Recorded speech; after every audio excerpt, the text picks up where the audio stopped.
All right, YouTube, how you doing? Welcome back to the channel. In today's video, we're diving into a highly requested video. We're going to be looking at my NFL player prop research process. I guess it's technically a portion of the process, a massive portion at that. But if you guys do want to see all of the ins and outs, make sure to comment down below and let me know if you want to see more videos like this one. Now, what we look at here can be transferred to NBA, MLB. Today, we are focusing on the NFL, and we're using a tool called Outlier. I've talked about Outlier for years here on the channel, and we do have a 7-day free trial link in the pinned comment as well as the description. But everything we talk about here, you can find for free out there on the internet, so it's not like you need Outlier to do this. I just would highly recommend Outlier because it makes it all super easy, quick, and it's a one-stop shop. So go try it 7 days free. The way I want to kind of bucketize, I don't even know if that's a word, but we'll use it. Bucketize this approach is in 4 major categories. We have player hit rates, defense against, player volume in the stat category or lack thereof. And then last but not least is going to be the odds we're getting and how valuable that line or odds is or are compared to the competitive sportsbooks out there. It all makes sense as we go through this video. So let's jump into it. Hit that like button, hit that subscribe button. Again, comment down below if you guys want more videos like this. So this is the Outlier home screen. If you wanted to come in and just find easy trending plays, you can come in, filter their insights tab to players, and you'll see all of these lines. For example, Kirby Joseph had failed to exceed 1.5 assists, 9 of his last 10 games, 0.7 assists per game on average, -140 on DraftKings. You can check it out and do all of that. But where I like to start is actually right here on the props tab. This is going to have every prop that is out there on all of the major sports books available for us to dig into and fine tune. Now, when you think about Outlier, I want you to think of like a slab of concrete or stone, and we're going to chisel away to make an amazing statue. Maybe one of me, maybe one of you. Well, let's not kid ourselves. More chins, more wins. We're making a statue of me. But anyways, here we go. At the top of this player prop screen, again, we have all the props available. I'm doing this on the morning of a Monday Night Football game, so there's still tons and tons out there, but there's usually a lot more, especially for the NFL, on Friday, Saturday, Sunday morning, that type of thing. Now, before we chisel away at the slab of stone here, you can see what we're seeing. You can see what we're seeing. I guess that makes total sense. All of these props and lines available. You can see the sports books they're offered at. You can see the implied probability based on the average odds. You can see the opponent's rank as well as the last 5 trend, the last 10 trend, head-to-head against that team, last year's trend, and this year's trend. So really cool stuff right off the bat. Like I said, we want to chisel away, right? So what we'll do here is usually I'm trying to fine-tune this and look at specific plays for specific games. So I'll filter to one game to kind of, again, we've said chisel a million times, but chisel down these results here. So let's look at the Titans Dolphins here. Now you can do this for all of them. You don't need to. In terms of over under, I know a lot of people might want to just bet overs. I'm fine with taking an under, so we'll leave that alone. In terms of odds, I don't really want to be looking at things that are overly juiced, so I'll usually set it to -150, even though that's stretching it. And then from the plus money perspective, the highest odds, right? I also am not really interested in these like +300, +400 type of plays, because though if they hit, that's amazing, you kind of just clutter the screen. At least that just suits me. But you can set this odd range to whatever you want. So we'll do 200 in this case. You can also look at it from an applied probability standpoint, aka these odds just broken down into a percentage. But I like the odds because to me, it just correlates right to the money that we could be getting versus the money we're risking. So we will apply that. You can keep scrolling over here, and then the hit rate is very important. Now, we can go last 5, last 10, head-to-head, 2024, 2023. Because we're looking at the NFL and obviously early in the year, I'm going to go 2024, and I'm going to say you need to be at least, just over 50%. So we'll go 51% to this line. Now, a lot of people that I know would go, 75 or 60. Yes, you're going to see a bunch of, more successful hit rates on the year, but NFL is so matchup dependent. I do want to see guys that maybe they've only cashed, 2 of 4 weeks or something like that, or 1 of 2 weeks if they were missing a game. And if they have a great matchup, it's still something that's worth considering in my opinion. So we'll apply this 51 plus in terms of a percentage. If you want to look at specific players, go for it. If you want to look at specific types of props, go for it. But I'll leave this all blank for now. And now we can kind of start getting into this. So I'll start right here. We have it filtered to last 10. Obviously, I kind of want to look at 2024 because that's the hit rate sort of range that we gave. So we'll filter to 2024. You can also go last 5, whatever suits you. But what I'm going to be looking for here is obviously we have a ton of 100% because we're only 3 games into the NFL season. But all of a sudden I start looking around and I say, okay, well, 18th. This is the opponent's defense or offense, the opponent's rank against. So we're looking for something that lights it up green. For example, Jordan Brooks here, under 4.5 tackles. He's hit in 100% of the games, but Tennessee, to his position here, or at least to the opposing team, allowing the 3rd most tackles. They're ranked 30th. So that's not really one I would look at. It's actually a favorable matchup for him. I'm not interested in an under. So we'll keep going through here. No, okay, here we go. Nick Folk, under 5.5 kicking points. I'm going to press this plus button, and what this is going to do is add it down to my picks over here. We can dig back into this a little bit later, but I'm just going through and kind of creating some plays that jump out to me. So we'll keep going down. Nick Folk's there again. We can add him in.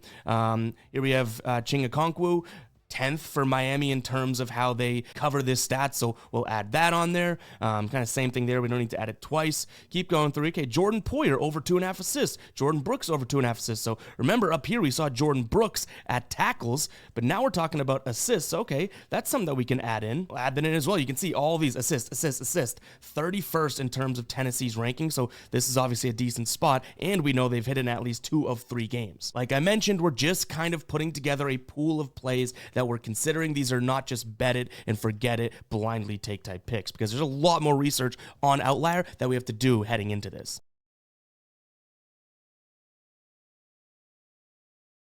So we have a bunch of plays here. Let's look at, say, this Will Levis passing yards one, because it just popped up and it's kind of a nice looking stat, right? Nice looking betting category, quarterback passing yards. So we're going to dive right in and break this one down. So we'll filter to this year just so we can see what he's doing. You can see week 1, he doesn't hit this line. And we have the under for plus money apparently right now, right? Plus money on Caesars. He hit the under week 1, under week 2, went over against Green Bay. But you could see here that Miami is actually the 11th best team in terms of passing yards against. They also have line movement, so we know what we're getting. So we know that he's only hit this once this season. Last 10 games, he's at the under in 5. Head to head, he went over them last year. And what I like about this is Outlier has this little insights tab, and you can see what it says. Will Levis has failed to exceed 199 in 4 of his last 5 games on the road, averaging 165.4 per game. So you can even filter to their sort of insight. If we wanted to find that out ourselves, we can go 2023. We could say show only away games. If they're going to throw the ball, 60+% of times. We'll see what that goes to. Essentially, I'm showing you guys you have all the customizable features that you really want. We'll close this one up. You can see we have his last 10 games pulled up, and our line was right around here, right? Under 196.5. We could scroll down here and see the team rankings, offense for the Titans versus the defense of the Miami Dolphins for 2024. And you can see here, passing, they're 11th best. So far, Tennessee doesn't look all that great. That's really good to see. Even third down, they're bad at. Miami looks very good at it. Last 10 games, they've thrown the ball 58% of the time.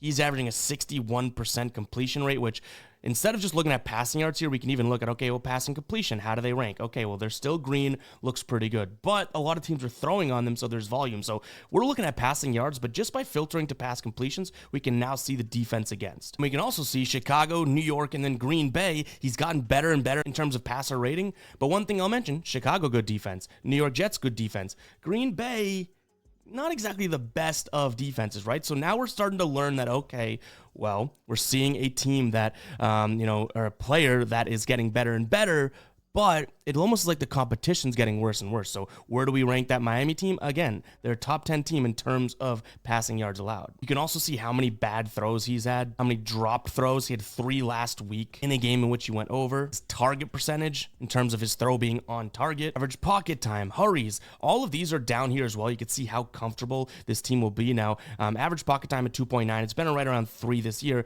You can see that QB hits, QB hurries, and sacks are not exactly something that Miami is going to pressure him in. So overall, I would say that this is a decent look at an under, especially when we see that it's plus 100 minus odds on all other books. But we haven't exactly seen everything and anything to put it over the top, right? But now we know that this is a decent Miami defense against the pass. Will Levis has steadily improved, though the competition has steadily gone down defensively. So if you can make an argument for both sides, this will stay in the picks, but not exactly something that we love, right? And if Miami's good at preventing quarterbacks from hitting their passing yards, we can kind of correlate it to the receiver, right? And that's all part of this process, right? We're chiseling down that stone. We know we're not that comfortable with Levis. Now let's look at Chig here. So he crushed this line end of last year, right? This year he stayed under in each of the 3 games. Miami a little bit worse at preventing yards to the tight end, but still good through the air, as we know. He's only getting 2, 3, and 2 targets, which is only good enough, whereas he all the way down here for 8% of targets this season. Now this is one I like to look at too. Average yards per reception have been 7.5, 5.5, and 7.5, right?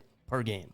So he's averaging 6.8 on the season. Right now, the over for his 2.5 catches is absolutely an underdog play, right? So minus 189, so good implied probability that they don't think he's going to have 3 catches. If he has 2 catches times, again, when we look at his yards, That's 6.8. If he has 2, we're only looking at 14 yards in a spot in which he's hit the under in 3 straight games and he's not getting the target looks. So I think Chig Okonkwo could be a good play here, and I'm not really seeing much that makes me not like it. See, minus 110 on DK, minus 115 on MGM, minus 121 on Caesar. So there's a little bit of value there on DraftKings and or Bet365. And say we did like this on DraftKings, right? You can come in here, continue in browser. It's going to open it right up. You don't even have to go digging for it, and it's going to place it right into your slip. Now, if I was logged in, we could place this really quick. And right here, boom, we could throw in anything we wanted. We don't have to go digging for it. We're on the DraftKings home screen, and it's already in our bet slip. So that's really cool that Outlier does that. Guys, you could do this, like I said, for any game, any sport. Say we wanted to look at let's clear all of these. Say we wanted to look at the other game that's on tonight, which would be the Seahawks and Lions. You could filter to both of them. You can filter to the one of them,